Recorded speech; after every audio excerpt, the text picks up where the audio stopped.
ہمیں ایک قصہ بھی ملتا ہے جناب عبد المطلب کے حوالے سے، اور ان کا اور فرزند کو ذبح کرنے کے بارے میں۔ حضرت اسماعیل کے ذبح کے واقعے سے حضرت عبد المطلب نے یہ نتیجہ نکالا کہ ذبح فرزند قربت الہی کا بہترین ذریعہ ہوتا ہے۔ بس انہوں نے یہ منت مان لی کہ اگر اللہ نے ان کو 10 بیٹے عطا کیے تو وہ شکریہ میں ان میں سے ایک کو اللہ کی راہ میں ذبح کر دیں گے۔ جب 10 کی تعداد پوری ہو گئی تو بیٹوں سے کہا کہ بتاؤ میری نظر کے بارے میں تم لوگوں کیا کہتے ہو؟ ان سب نے کہا کہ آپ کو اختیار ہے، ہم سب آپ کے سامنے ہیں۔ آپ نے کہا اچھا تو پھر ایسا کرتے ہیں کہ قرعہ ڈالتے ہیں، اور سب کے نام لکھ کے، جسے آپ یوں کہہ سکتے ہیں پرچیاں ڈالی گئیں، سب کے نام لکھے گئے۔ تو جب نکالی گئی پرچی، قرعہ نکالا گیا تو جناب عبداللہ کا نام نکلا۔ تو حضرت عبد المطلب نے چھری لی اور حضرت عبداللہ کو ذبح کرنے کے لیے لٹایا۔ حضرت ابو طالب نے اپنے بابا کا ہاتھ پکڑ لیا اور کہا ابھی ٹھہریے، اور بنی سعد کی کہنہ کے پاس چل کر اس کے متعلق پوچھئے۔ اس سے دریافت کیا گیا تو اس نے کہا کہ آپ کے نزدیک آدمی کی دیت کیا ہے؟ انہوں نے کہا 10 اونٹ۔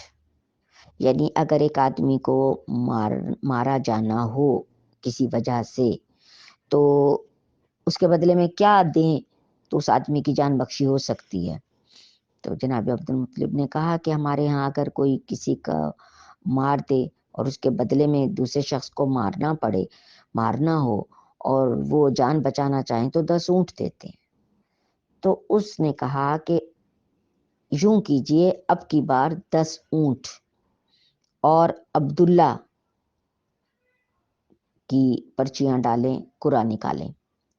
اب جو قرعہ ڈالا گیا، جو پرچیاں ڈالی گئیں، ان میں جناب عبداللہ کا نام تھا اور 10 اونٹ لکھے ہوئے تھے دوسری پرچی پہ۔ اگر اونٹوں پر نکل آئے تو ان اونٹوں کو نہر کر دیجئے، یعنی قربان کر دیجئے، اور اگر عبداللہ پر نکلے تو آپ 10 اونٹ کی بجائے 20 اونٹ لکھ دینا۔ اسی طرح سے ہر بار 10 اونٹ کا اضافہ کرتے جائیں جب تک اونٹوں کے نام پر پرچی نہ نکل آئے۔ ایسا ہی کیا گیا۔ جب 100 اونٹ لکھا گیا اور ایک طرف جناب عبداللہ کا نام لکھا گیا، پرچیاں ڈالی گئیں، تو اب کی بار حضرت عبداللہ کی بجائے اونٹوں پر قرعہ نکلا۔ لوگ خوش ہو گئے۔ کہتے ہیں کہ اس وقت ایک ہاتف نے ندا دی، فدیہ قبول ہوا، اور یہ سامان ہے ظہور محمد مصطفیٰ کا۔ اس کے علاوہ ایک اور ہمیں پیشین گوئی، ایک خوشخبری، ایک بشارت ملتی ہے۔ افقان حمیری جو عرب کا مشہور ترین کاہن تھا، عبد الرحمن بن عوف سے کہا میں ایسی خوشخبری سناتا ہوں جو تمہاری تجارت سے بہتر ہے۔ خدا نے تمہاری قوم میں ایک نبی کو بھیجا ہے اور اس پر ایک کتاب نازل کی ہے۔ وہ بت پرستی سے روکتا ہے اور اسلام کی طرف دعوت دیتا ہے۔ تم اس کو ظاہر نہ کرنا اور جلد اس سفر سے واپس جاؤ۔ جب عبد الرحمن آئے تو حضرت نے پوچھا جو بات تم سے کہی گئی ہے وہ بیان کرو۔ عبد الرحمن نے یہ بات بیان کی۔ اسی طرح ایک اور بشارت ہمیں ملتی ہے اوس بن حارث سے۔ رسول خدا کی بعثت سے 300 سال قبل اوس بن حارث کاہن نے بھی آپ کے متعلق خبر دی تھی۔ اب کچھ خواب بھی ہیں، کچھ علامتیں بھی ہیں جو رسول پاک کے آنے سے پہلے کی ہیں، جس کا تذکرہ تاریخ میں ہمیں ملتا ہے، اور تاریخ کی بڑی مستند کتب سے آپ کو یہ حوالے دیے جا رہے ہیں۔ خرگوشی نے شرف النبوت میں لکھا ہے کہ ابو طالب سے روایت ہے کہ حضرت عبد المطلب نے خواب میں دیکھا کہ ایک درخت ان کی کمر پر، ان کی پشت پر اگا ہوا ہے، جس کی چوٹی آسمان تک ہے اور اس کی شاخیں پھیلی ہوئی ہیں، پورے آسمان تک شاخیں پھیلی ہوئی ہیں، اور اس کی روشنی سورج کی روشنی سے بھی 7 گنا زیادہ ہے، اور ہر طرف کے لوگ یعنی عرب ہوں یا عجم ہوں وہ سجدہ کر رہے ہیں، اور قریش کا ایک گروہ ہے جو اس درخت کو کاٹنے کا ارادہ رکھتا ہے۔ جب وہ لوگ قریب آئے تو ایک خوبصورت جوان نے انہیں پکڑ لیا، یعنی جب قریش کا گروہ اس درخت کو کاٹنے کے لیے قریب آتا ہے تو ایک خوبصورت جوان آتا ہے جو انہیں پکڑ لیتا ہے، ان کی کمریں توڑ دیتا ہے اور آنکھیں نکال لیتا ہے۔ حضرت عبد المطلب نے یہ خواب قریش کی کاہنہ سے بیان کیا۔ اس نے کہا تعبیر یہ ہے کہ تمہارے صلب سے ایک لڑکا پیدا ہوگا جو مشرق و مغرب کا مالک ہوگا۔ اس کے علاوہ ایک خواب جناب عباس بن عبد المطلب نے دیکھا، یعنی رسول پاک کے چچا نے۔ جناب عباس بن عبد المطلب نے بیان کیا کہ میں نے خواب میں جناب عبداللہ کو دیکھا، ان کے نتھنے سے ایک سفید پرندہ نکلا، وہ اڑتا ہوا مشرق سے مغرب تک چلا گیا اور پھر خانہ کعبہ پر آ کر بیٹھ گیا۔ تمام قبیلے والوں نے، قریش نے اس کو سجدہ کیا۔ اسی وقت زمین اور آسمان کے بیچ ایک نور پیدا ہوا جو مشرق و مغرب تک پھیلا ہوا تھا۔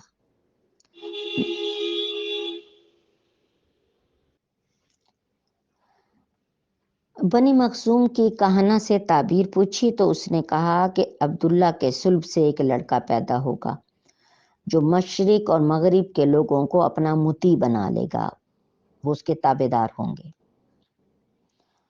جناب عبد المطلب نے ایک اور خواب دیکھا کہ ان کی پشت سے، کمر سے ایک سفید چمکتی زنجیر نکلی جس کی 4 طرفین تھیں، یعنی 4 سائیڈز تھیں۔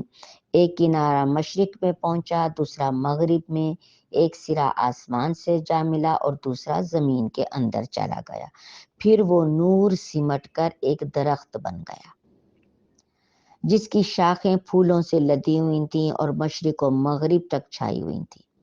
ایک نور ان سے نکل رہا تھا، تو فرماتے ہیں کہ میں اس درخت کے نیچے بیٹھا ہوا تھا اور میرے مقابل 2 آدمی تھے، یعنی نوح اور ابراہیم، جو اس درخت کے سائے میں تھے۔ یہ واقعہ کاہن سے بیان کیا گیا تو اس نے حضرت کی ولادت کی بشارت دی۔ اب ایک اور پیشن گوئی ہمیں ملتی ہے سفتی نام کے ایک شخص ہیں، ان کی طرف سے۔ کسریٰ نے نعمان بن منذر کو لکھا کہ کسی عالم کو بھیجے۔ اب اس نے عبد المسیح بن تغلبہ غامی کو بھیجا۔ کسریٰ نے ایک خواب جو تھا وہ بیان کیا اور کہا کہ مجھے اس کی تعبیر چاہیے۔ اس نے کہا ملک شام میں میرا ماموں ہے، ستی کاہن ہے، وہ بتا سکتا ہے۔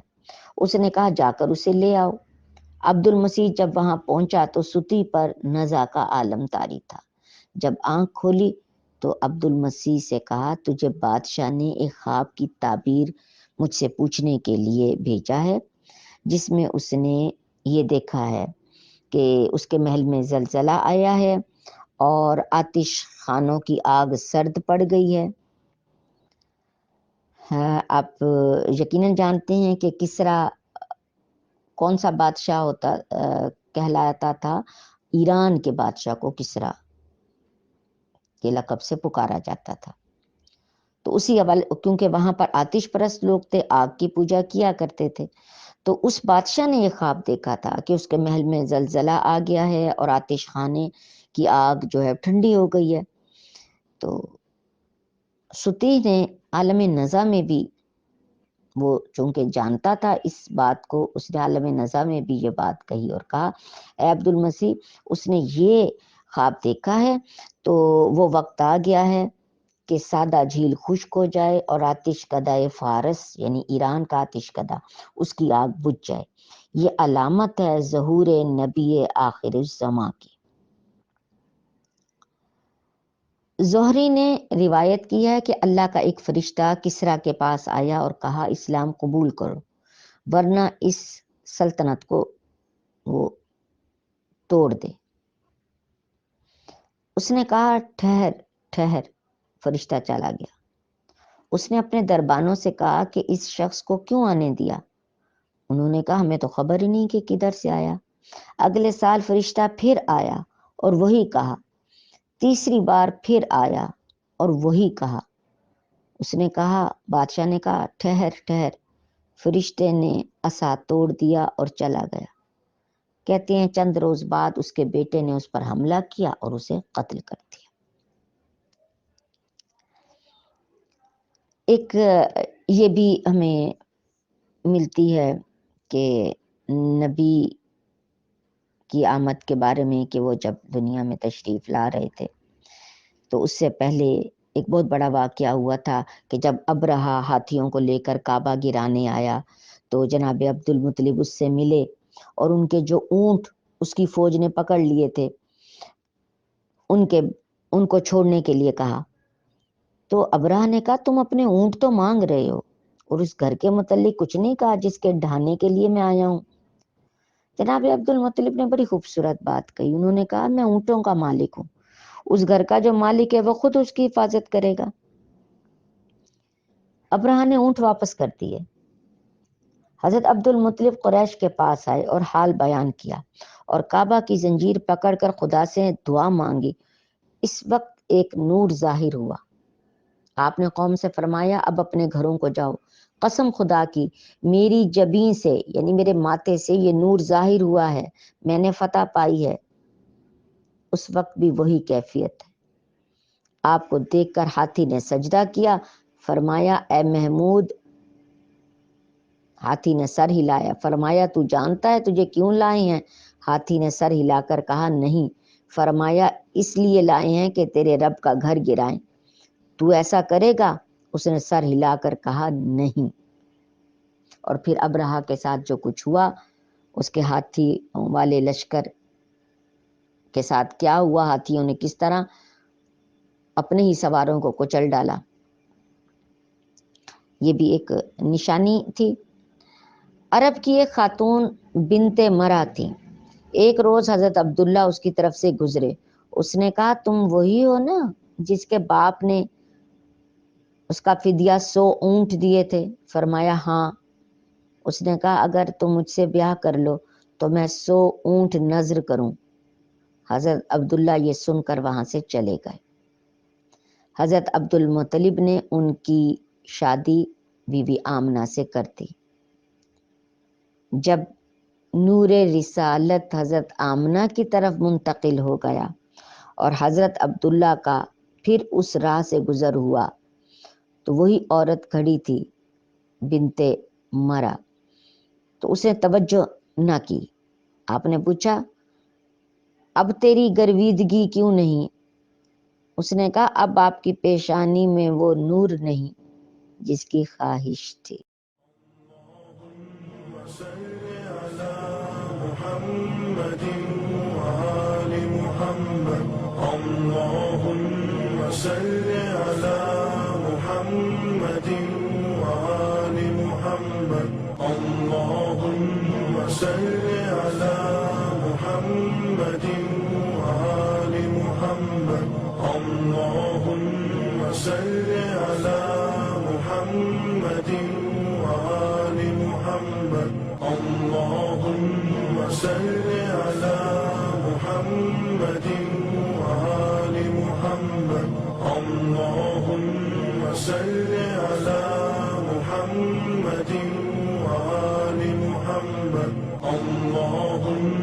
صل